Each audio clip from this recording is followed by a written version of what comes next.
अस्सलाम वालेकुम स्टूडेंट्स। आज ये जो मेरा टॉपिक है क्लास 10th फिज़िक्स से, ये प्रैक्टिकल टॉपिक है और ये प्रैक्टिकल टॉपिक ये यूनिट नंबर 12 से एक्सपेरिमेंट 12.1 मैंने लिया है। बड़ा इंटरेस्टिंग है और इसकी जो रिक्वायर्ड ऑपरेटर्स है वो सबसे पहले ही मैंने आपके सामने जो है ना वो रिप्रेजेंट कर दी है, ताकि ये जो प्रैक्टिकल जब मैं परफॉर्म करूँ थोड़ा सा इसकी एडजस्टमेंट करनी होती है और उस एडजस्टमेंट के ज़रिए जो है हमने जो है वो स्नेल्स लॉ की हेल्प लेके हमने रिफ्रैक्टिव इंडेक्स क्लास लैब का निकालना होता है। तो उसमें जो जो चीज़ें रिक्वायर्ड है वो बिल्कुल मैंने आपके सामने पहले इसीलिए स्टार्ट में आपको बता रहा हूँ कि इस प्रैक्टिकल में जो हमें ऑपरेटर्स रिक्वायर्ड होगा वो ये बिल्कुल आपके सामने है, जिसको मैं वन बाय वन करके एक्सप्लेन भी करूँगा और इसके ज़रिए ही मैं प्रैक्टिकल को परफॉर्म करूँगा।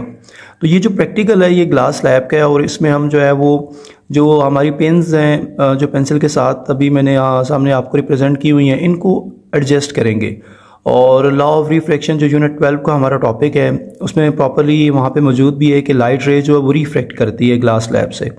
उस चीज़ को जो है ना हम इसमें प्रूव करके देखेंगे। तो मैं प्रैक्टिकल स्टार्ट करता हूँ, लेकिन सबसे पहले जो है वो इसका जो ऑपरेटर्स है उसको मैं इंट्रोड्यूस करवा देता हूँ, ताकि जब मैं इसको स्टार्ट करूँ तो फिर इसको एडजस्टमेंट करूँ तो आपको पता हो कि ऑपरेटर्स में कौन कौन सी चीज़ें जो है वो हमें रिक्वायर्ड होंगी और उनकी हम हेल्प कैसे लेंगे। तो प्रैक्टिकल जो हमारा एक्सपेरिमेंट है वो ये है to verify the law of reflection of light by using glass lab. बड़ा इंटरेस्टिंग है, फुल वीडियो आपने देखनी है ताकि आप इसकी एडजस्टमेंट को समझ सकें और आप ये भी समझ सकें कि हम ये जो ऑपरेटर्स है इसका यूज़ कैसे करेंगे और स्नेल्स लॉ की हेल्प लेके रिफ्रैक्टिव इंडेक्स जो है यानी कि स्मॉल एन की वैल्यू वो कैसे निकालेंगे। वो वीडियो के एंड पे मैं जो है ना सारी कैलकुलेशन कर दूंगा। वीडियो स्टार्ट करता हूँ, स्टार्ट करने से पहले फिर आपको याद करवा दूं कि चैनल पे ही रहना है और मेरी वीडियोस को ज़्यादा लाइक और शेयर करना है। तो कंप्लीट वीडियो देखनी है ताकि आखिर में आपको इसकी कैलकुलेशन भी समझ आ सके। तो स्टार्ट करते हैं। सबसे पहले ऑपरेटर्स को इंट्रोड्यूस करवाता हूँ। ऑपरेटर्स में जो चीज़ें हमें रिक्वायर्ड होंगी वो एक पेंसिल है, ठीक है। ये जो पेंसिल है ये तो हमें जो है वो ड्राइंग के लिए होगी कि हम उसको जो है मार्क करेंगे पॉइंट्स को और पॉइंट्स की हेल्प के ज़रिए हम उसकी जो है ना वो एंगल ऑफ इंसिडेंट और एंगल ऑफ रिफ्लेक्शन को ड्रॉ कर लेंगे। ये हमारा जो है डी है। ये हमारे पास जो कंपास होता है ये तो बहुत नेसेसरी है क्योंकि इसके ज़रिए जो एंगल्स की फॉर्मेशन है वो आएगी।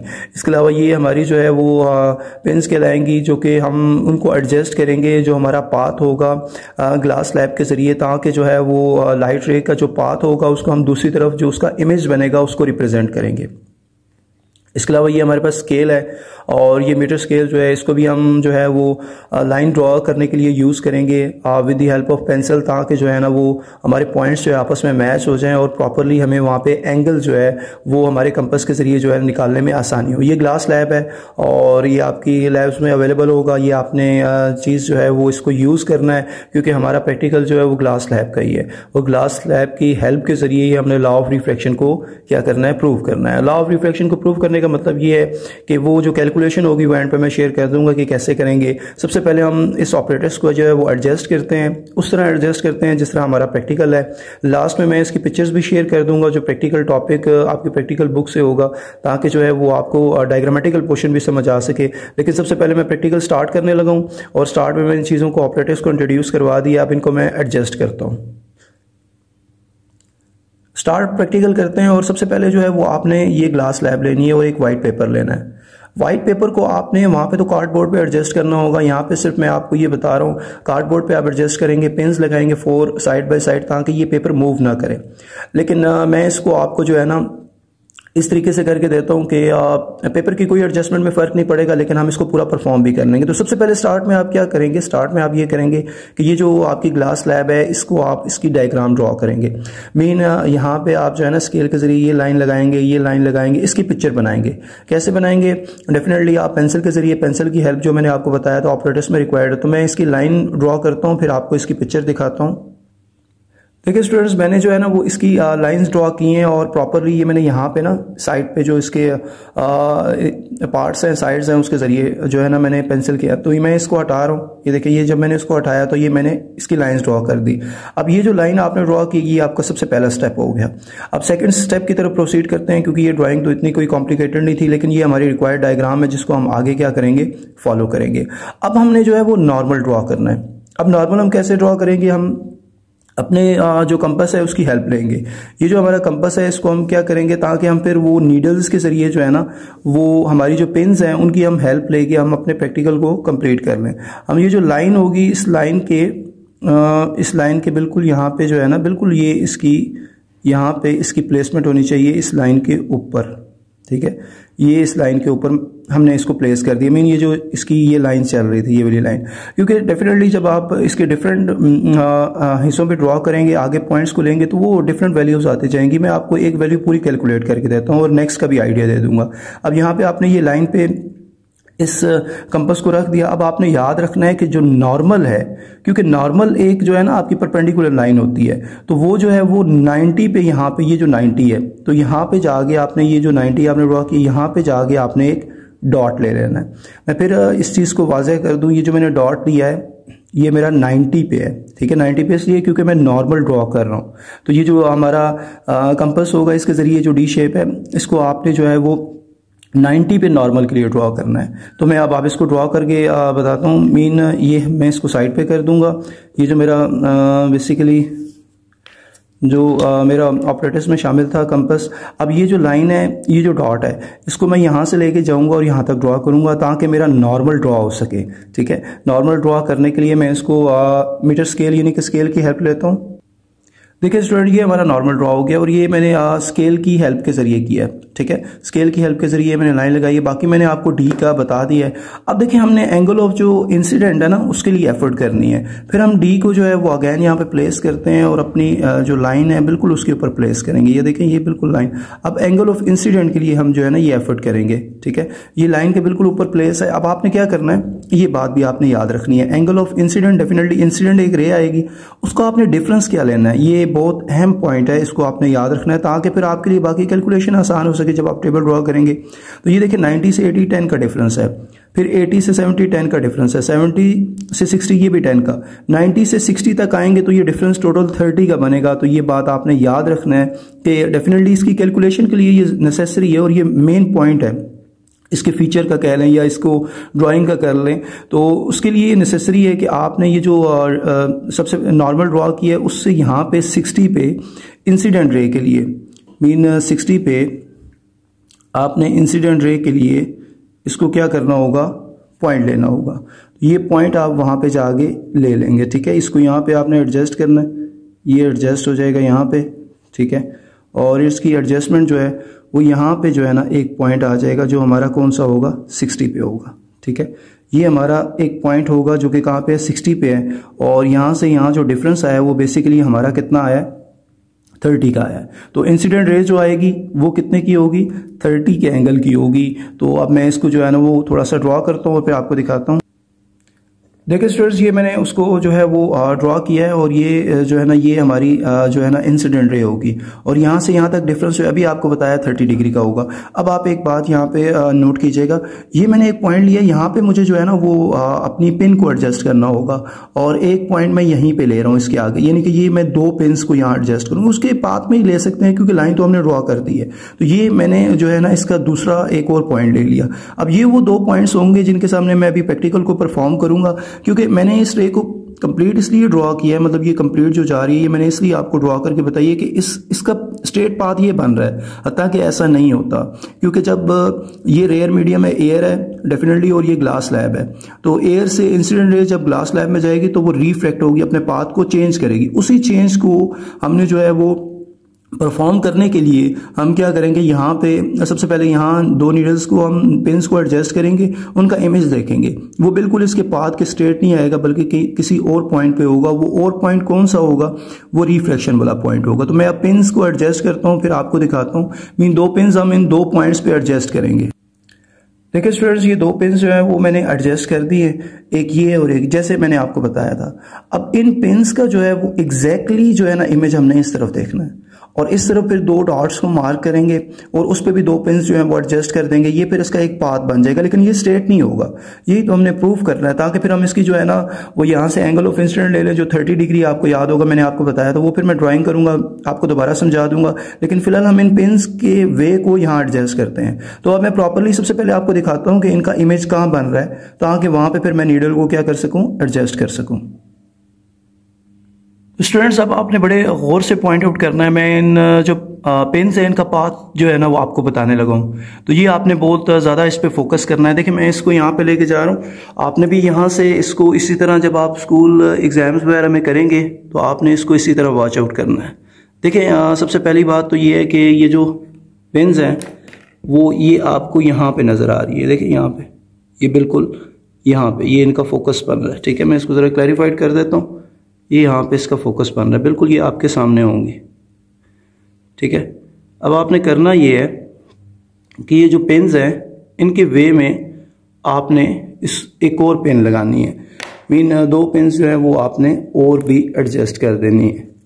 तो वो 2 पेन्स जो होंगी वो हम इनके पाथ में एडजस्ट करते हैं, मिसाल के तौर पे हम यहाँ रखते हैं। तो ये जो है ना ये कंप्लीट इनका एक पाथ बनेगा जो कि आपको ये बताएगा कि ये जो पेन्स हैं ये प्रॉपरली इसके वे में आनी चाहिए। तो ये यहाँ पे कहीं इसकी सेटलिंग हो जाएगी। ठीक है, मतलब ये ऐसी आपने पेन रखनी है जो बिल्कुल इसके पाथ पे वे पे हो। ठीक है, ये जो पेन्स आ रही हैं डेफिनेटली यहाँ पे कहीं एडजस्ट हो जाएंगी। ठीक है, ये इनका पाथ होगा। मिसाल के तौर पे मैं इसको एक कंप्लीट एडजस्ट करके फिर आपको व्यू दिखाता हूँ कि ये आपस में मैच कर रही है, लेकिन ऐसे करना है। ये थोड़ा सा व्यू मैंने इसलिए बताया कि ये बिल्कुल जहाँ इनका इमेज बनेगा वहाँ ही होंगी। मैं इसको एडजस्ट करता हूँ और फिर आपको दिखाता हूँ।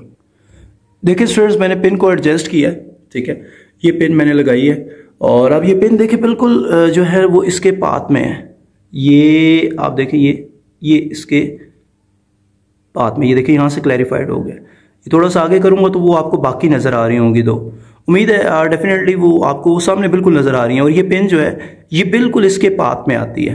ठीक है, तो वो जो पेन है ये इसी तरह मैं एक और लगा दूंगा। तो ये इसका एक पाथ जो है वो इसके पेन के वे में ड्रॉ हो गया, हमें रिफ्लेक्शन पता चल गई है। तो ये बिल्कुल स्ट्रेट नहीं होगी।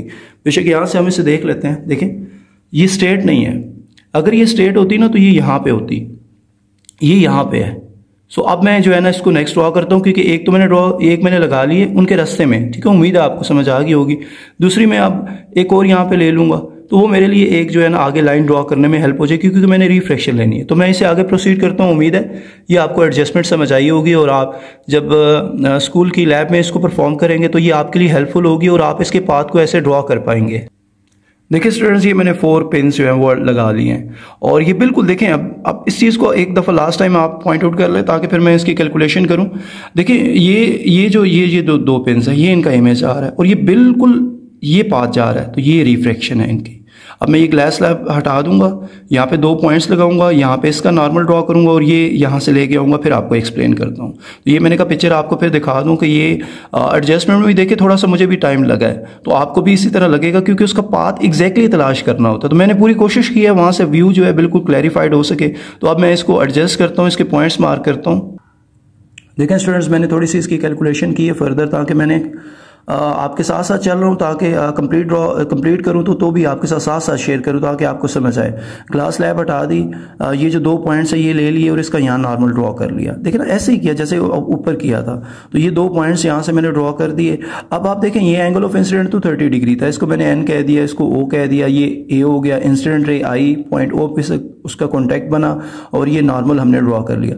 अब यहाँ से हम एक जो है ना अभी मैं आपके सामने ड्रॉ करूँगा, यहाँ से मैं एक रे लूँगा जो देखिए जिसका पाथ ये है। इसका मतलब है वो अपने पास से बैंड करेगी और यही हमारा प्रैक्टिकल था, लॉ ऑफ रिफ्रैक्शन, यानी कि रिफ्लेक्शन होगी, रिफ्लेक्शन नहीं होगी। सो ये यहाँ से इस पॉइंट को टच करेगी, फिर हम जो है ना अपने कंपास की हेल्प लेंगे और ये एंगल फाइंड आउट करेंगे और फिर आगे कैलकुलेशन करेंगे। तो मैं ये लाइन ड्रॉ करता हूँ। ठीक है, उम्मीद है ये लाइन आपको समझ आ रही होगी। ये लाइन हम यहाँ से यहाँ लेके जाएंगे, ये स्ट्रेट पाथ इसका फॉलो नहीं होगा क्योंकि रिफ्लेक्शन हो रही है। तो मैं ड्रॉ करता हूँ। स्टूडेंट अब आपने इसको समझना है। मैंने इसकी फाइनल जो है वो ड्राइंग कर दी है। फाइनल ड्राइंग ये हुई है, देखें ये एंगल ऑफ इंसिडेंट है और ये इंसिडेंट रे आ रही है। अब ये देखें ये बैंड हुई है अपने पास से। सबसे पहले ये इंसिडेंट रे बैंड हुई है टुवर्ड नॉर्मल, जो मैं एक्सप्लेन करने की कोशिश कर रहा था, क्योंकि इस हमारी लाइन का कोई फायदा, ये मैंने आपको सिर्फ दिखाया है कि ये पाथ इसका ये बनता था, ऐसा होना चाहिए था, लेकिन ऐसा हुआ नहीं। तो ग्लास लैब में हमारी रिफ्रैक्शन होती है। ये एंगल ऑफ क्या आ गया, रिफ्रैक्शन, क्योंकि ये इतना बैंड हुई है। अब हमने एंगल ऑफ इंसिडेंट मीन पहले ये बैंड होगी टुवर्ड नॉर्मल, फिर ये बैंड होगी अवे फ्रॉम नॉर्मल, तो ये इमर्जिंग रे होती है। लेकिन अभी हमारा जो कॉन्सेप्ट है वो, क्योंकि स्नेल्स लॉ में sine i divide by sine r होता है, हमने रिफ्रैक्टिव इंडेक्स की कैलकुलेशन करनी है स्मॉल एन की। तो अब हम क्या करते हैं, यहाँ से जो है ना, उम्मीद है आपको समझ आ रहा होगा क्योंकि सारा आपके सामने किया। यहाँ पे अब मैं जो है अपने कंपास को रखूँगा और इस पॉइंट पे और ये एंगल निकालूंगा। जैसे ही ये एंगल आएगा तो मैं अपनी कैलकुलेशन स्टार्ट कर दूंगा। तो ये फाइनल डायग्राम आप देख लें। अब मैं आपको बताता हूँ कि एंगल ऑफ रिफ्रैक्शन, स्टूडेंट आप देखें कि मैं आपको बता रहा था कि एंगल ऑफ रिफ्रैक्शन कैसे निकालेंगे। तो एंगल ऑफ रिफ्रैक्शन के लिए आपने सबसे पहले ये जो आपका कंपास है उसको आपने ऐसे प्लेस करना है। ये देखिए नॉर्मल लाइन बिल्कुल इसके यहाँ से पास करिए, लेकिन इसकी शेप आपने इस तरफ रखनी है क्योंकि अब आप एंगल ऑफ रिफ्रैक्शन निकालने जा रहे हैं। क्योंकि एंगल ऑफ इंसिडेंट तो मैंने आपको बता दिया था, वो तो 30 का डिफरेंस होगा। तो एंगल ऑफ रिफ्रैक्शन के लिए ये देखिए ये लाइन यहाँ पे जा रही है 0 से 10, ये 10 का डिफरेंस है और ये फिर आगे है। तो ये जो लाइन मेरी जा रही थी जो यहाँ नॉर्मल से निकली, क्योंकि यहाँ पे तो ये टुवर्ड मूव किया नॉर्मल की तरफ, यहाँ बैंड हुई। तो ये रिफ्रैक्शन एंगल हम कैसे निकालेंगे ताकि इसकी वैल्यू यहाँ मैं आपके सामने पुट कर सकूं और प्रैक्टिकल को आगे कैलकुलेशन की तरफ लेके जा सके। तो देखें ये लाइन एग्जैक्टली यहाँ पे आ रही है 20 पे। मीन डिफरेंस कितना होगा 0, 10, 10 to 20। Mean angle of refraction जो ये देखिए बिल्कुल, आप इसको चेक कर लें, मैं मजीद क्लियरिफाइड कर देता हूँ। तो ये जो बेंडिंग हुई है इसका मतलब है बेंडिंग का हमारा जो एंगल आया है वो कितना एंगल आया है, एंगल आर जो है वो हमारे पास कितना आ चुका है, 20 डिग्री आ चुका है। तो रिमेंबर कि हमारे पास जो अभी तक ये जो व्यू हुआ है इसमें यानी कि एंगल 30 जो इंसिडेंट रे है वो मैंने आपको खुद बता दिया था। उसमें यानी कि आपने डिफरेंस लेना है और ये 20 डिग्री कैसे आया ये मैंने अभी आपको मेजर करके बताया। उम्मीद है ये बात आपको समझ आ गई होगी। अब आप इसमें मजीद जो पॉइंट्स ले सकते हैं, जैसे कि आपने कहा कि ताकि हम जब इसका टेबल बनाएं तो उसमें भी मैं आपको ये गाइड कर दूंगा कि एंगल ऑफ इंसिडेंट जो है वो OA हुई, इंसिडेंट रे जो है। और जब आगे ये मजीद प्रोसीड करेगी तो ये O है, तो इसको आप पॉइंट कह दें। लेट्स सपोज यहाँ पे आप एक पॉइंट ले लें और उसको B ले लें और B से आगे फिर कह दें कि ये जो B से आगे जा रही है ये हमारे पास E होगी। तो ये BE जो है ये इमर्जिंग रे होगी। वैसे तो यहाँ पे इन दोनों रेज के दरमियान हम डिस्टेंस भी निकालते हैं, एक इसका स्ट्रेट पाथ है और एक जो रिफ्लेक्टेड है, लेकिन वो आपके प्रैक्टिकल में रिक्वायर्ड नहीं है इसलिए मैं उसको शामिल नहीं कर रहा। तो हमने जो एंगल ऑफ रिफ्लेक्शन निकाला है 20 डिग्री जो हमारे काम का था और इंसिडेंट रे 30 डिग्री। बाकी मैंने नेमिंग इसलिए दे दी है क्योंकि जब आप प्रैक्टिकल करेंगे आखिर में मैं पिक्चर्स भी दिखाऊंगा उसकी, तो उसमें उसने नेम दिया होता है, तो वो आप नेम भी दे सकते हैं रे का कि OA एक रे है, इंसिडेंट है, OB क्या है, रिफ्लेक्टेड है।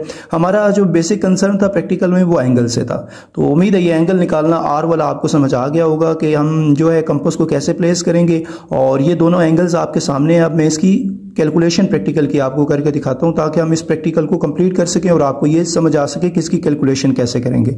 तो कैलकुलेशन की तरफ मूव करता हूं।